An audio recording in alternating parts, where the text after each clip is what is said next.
Hello，咁多位大家好啊！咁啊，翻到嚟呢個節目嘅 Part Two 啦。咁啊，點解今日要分兩集咧？就唔好意思啦，因為頭先咧就一啲嘅一啲不可抗逆嘅問題啊，我哋都唔知發生咩事啦。咁啊，個網絡咧就連斷咗2次線，我哋冇辦法 resume 翻啊。係啦，咁啊，阿 Chris 好啦，都擔心大家好緊張嘅事或者一啲嘅個股，咁所以咧我哋都會抽翻頭先嗰啲嘅留言嚟覆翻大家嘅，同埋我哋繼續講埋頭先繼續接續落去嘅嘢啦。嗱，咁首先咧頭先就提到個金嗰邊啊，咁阿 Chris 可唔可以繼續補充翻啊？咁如果想買金，頭先講到咧就話有好多嘅息金股啊，或者金礦股啊，咁究竟幾時先應該要買邊類嘅股份啊？仲有黃金 ETF 啊等等。係啦，啱啱講到係紫金黃金國際啊嘛，咁我哋覺得就係如果個金價升咧，咁通常金價升先至買金礦股，咁如果係金價跌，大家想撈底咧，就買黃金嘅 ETF 或者買一個實金係好啲嘅。咁我哋覺得而家咁我哋之前啊，其實市場預測就係而家大概係會跌到去4100左右嘅水平，咁大家適合去撈底啦。咁4100嘅話咧，咁大家可以慢慢儲住啲金先咯。咁如果係今年睇咧，咁升到去5600都係好有機會嘅。咁如果係黃金嘅話咧，咁我哋都可以買個小港股，我哋黃金，我哋華夏基金出一隻黃金 ETF 啦。咁佢最大特色係咩？就係我哋係全港最低入場費嘅，咁所以啱晒大家就係可以少注去撈底。咁我哋就係一股大概36蚊咯，咁所以其實大概係360蚊就買到一手。咁入邊最巧妙嘅地方係咩咧？就係我哋咧其實係接近100% 係全部擺喺香港嘅黃金。咁所以其實你買1蚊，我哋買翻1蚊嘅實物黃金擺喺香港嘅。咁另外就係如果你將個價咧乘以8。再乘1000咧，就啱啱好等於1盎司嘅黃金。咁所以等於咩咧？就等於大家買100手嘅3418，就等於儲咗1盎司嘅黃金。咁1盎司黃金大概咩概念？就係大概一個5蚊銀加2蚊銀個重量加埋稱一稱咧，就係1盎司。咁所以如果我哋想儲1盎司嘅黃金嘅，咁慢慢就係趁低位吸。咁如果吸夠100手咧，就等於1盎司嘅黃金。咁所以而家就撈底黃金 ETF 好啲。咁如果金價升咧，就買翻金礦股啦。OK， 可唔可以講多次你嗰隻黃金 ETF 個 number 係乜嘢啊？3418 OK， 就係呢個華夏數字黃金 ETF 啊。好，咁大家可以留意下啦。好，咁我哋繼續啦。嗱，咁啊頭先咧亦都有提到，除咗金啦、油之外啦，另外頭先都有觀眾問到咧，就係關於啲藥啊，啲藥好似相對地又比較立啲喎，係咪咧？咁啊你對啲藥股有咩睇法咧？係啊，琴日好多朋友問就係藥明康德嗰件事啊，就係俾美國入咗120H 嗰個名單咧，影響幾大？到底會唔會令到藥明大跌啦？咁我哋個睇法咁嘅，我覺得呢個嘅名單咧，咁影響咧就唔算話好嘅實際業務嘅影響，因為佢入嘅係國防部嘅名單，咁但係影響個 settlement 一定係有嘅，咁所以咧亦都會驚有冇其他公司唔同嘅合作啦。咁但係如果你睇翻今次咧，藥明其實經歷咗幾次制裁嘅，一次咧就係入嗰個制裁名單，第二次就係生物安全法案，咁第三次就係今次呢次。你見到上一次咧，出咗制裁之後咧，藥明康德係跌咗11%，但係今次咧其實都係跌到唔超過5%，咁所以今次我哋反而覺得係佢呢件事其實對於藥明係其實唔算話特別大嘅影響。咁但係如果你買醫藥股嘅話咧，藥明康德依然係我哋幾睇好嘅公司嚟嘅。咁就算佢制裁都好，但係做小分子呢一個嘅領域咧，佢個市佔率16%咧係無可不敵嘅。咁但係如果大家係擔心嘅，或者係少注啲買嘅話咧，咁買創新藥嘅啲嘅公司可能好啲，即係譬如101嗰啲去留底好啲嘅。OK， 好啊，咁啊大家都應該清楚啦，關於嗰隻呢個嘅醫藥嘅板塊。嗱，另外咧今日咧好多人都問一個問題，喂，真係一個天一個地。係點解乜嘢一個天一個地咧？就係同樣都係恒指成分股比重最高㗎啦。OK， 一隻就係騰訊700啦，咁啊一隻就係阿里巴巴9988。騰訊啊升2.8%，咁但係阿里巴巴就跌2.56%喎。喂，一個天一個地，究竟係點樣咧？咁嚟緊投資者我知道好多都有貨添嘅，咁究竟應該點做啊？使唔使換馬咧，定點樣咧？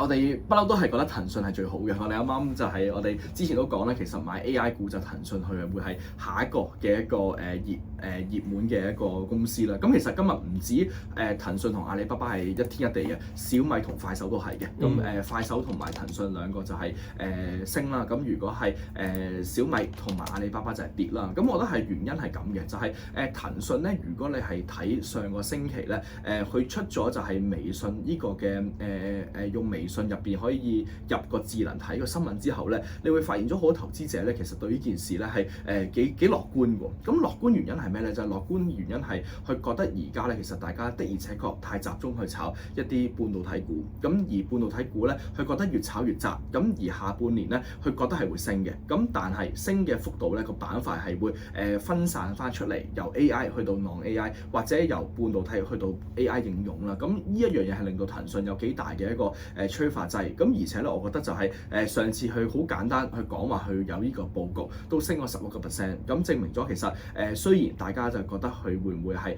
好殘啊啲股價，咁但係我覺得好多投資者對佢好有希望嘅。咁唔單止係我哋啲普通嘅投資者，就算係啲好大機構投資者咧，其實都覺得騰訊係個潛在嘅空間大啲。咁阿里巴巴其實點解騰訊好過阿里巴巴咧？我覺得原因就係因為阿里巴巴其實啲好嘅消息其實我覺得已經係差唔多出晒。咁你講平頭哥出芯片嗰啲，其實大家都知佢會分拆出嚟。咁而且你講佢嗰個嘅雲端業務，大家都知佢會做。咁但係騰訊咧，我覺得係大家對於佢嘅希望係在於咩？就係覺得佢有好多嘢都仲未拎出嚟，佢個100個部門去。個100個人做 AI 嘅部門會最後整啲咩出嚟咧？其實騰訊係冇講過出嚟嘅，咁呢個係令到我會覺得騰訊係幾有希望嘅一間公司。咁但係你講話點解嗰個快手升小米跌？咁呢個我覺得都係市場行為主導咯。咁因為快手我就唔覺得佢係一個幾好嘅一個 AI 公司。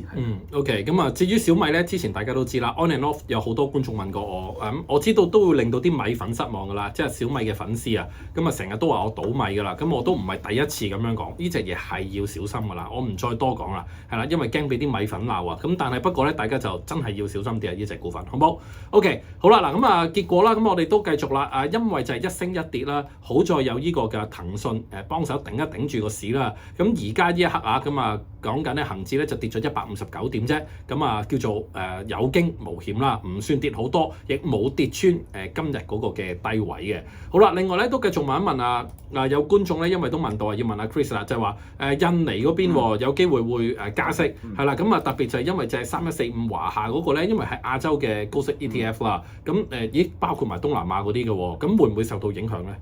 印尼而家利好嘅，因為印尼入邊主要揸得銀行股，咁印尼加息嘅話，其實係令到佢入邊利差係會闊咗，咁所以印尼係利好。但係如果印尼加息嘅話咧，其實唔太利好入邊一啲嘅資源股，咁所以其實我哋印尼嘅板塊大部分都係買銀行股，咁亦都有部分係買一啲係做煤礦嘅公司，咁所以煤礦嗰邊會損失少少，但係印尼嗰邊銀行股會升多啲。咁但係我覺得3145入邊個風險大家要注意嘅係咩？就係而家美元咧其實係幾強嘅，美元強嘅話咧，相對上嚟講3145咧係會有個匯率嘅一個損耗。咁但係而家美元強，咁如果美元一旦回落咧，大家係會有個超額收益。咁呢個我覺得反而係大家可能要關注多少少啦。好啦，咁如果係咁啦，我諗好多人都想問一個問題嘅就係，咁而家究竟3145而家呢一刻做緊14個4毫9，而家買唔買得咧？定係還是要再等低啲定係點咧？14個半都 OK 嘅，因為14個半而家計翻息率應該大概係8.2厘息，咁但係好坦白覺得今日買冇乜着數，因為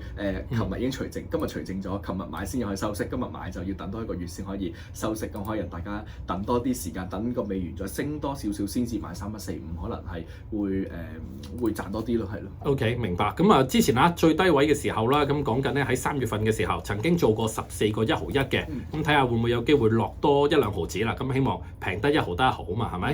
好啦 ，OK， 咁啊，跟住咧就到我又答觀眾嘅問題啦，就關於太古嗰度啊，係啦，咁發生咩事？有觀眾就問，即係293今日跌成7.4%，創咗1個月嘅新低嘅，咁究竟發生咩事咧？咁就係因為咧太古就發行呢個嘅47億元嘅可換股債券啊，係啦，咁樣即係發咗個 CB 啦，大家仲記唔記得琴日嗰集？啱啱先講到咪話騰訊咪就走去發債嘅，我就話而家嚟緊大家就早發早享受，要借錢就趁加息前快啲借。嚟緊我預咗都有好多公司都會係咁啊。嗱，反正你都要借錢啦，不如趁而家平嘅就借咗先，因為咧驚萬一 once 真係加息嘅話咧，有機會咧到時借嘅錢個利率啊咁啊會貴咗嘛。咁話口未完，琴日先講完，今日就到呢個國泰啦，呢個太古嗰邊就即係冇公司嗰邊咧就冇企發呢個嘅可換股債券。咁講緊嗰個換股價就13個1毫8啦。咁啊個問題係乜嘢咧？就係可換股嘛，即係點咧？而家阿媽借咗錢。咁啊，但係到時咧要還錢咧，可以阿媽唔還錢，唔還錢咁點還啊？咁人哋點啊？就攞翻阿仔出嚟，就國泰就要攞3.56億股出嚟，係啦，即係發行多啲股數，就以股代債咁樣樣，咁啊叫做可換股債券啦，係啦。咁但係呢個問題係咩咧？如果國泰發行多啲股嚟還呢個債嘅話咧，就佔咗國泰嗰個股權5.9%，即係話攤薄咗呢個國泰嗰個股權，所以點解有一個咁顯著嘅攤薄效應之下，令到國泰咁樣跌咗落嚟嘅？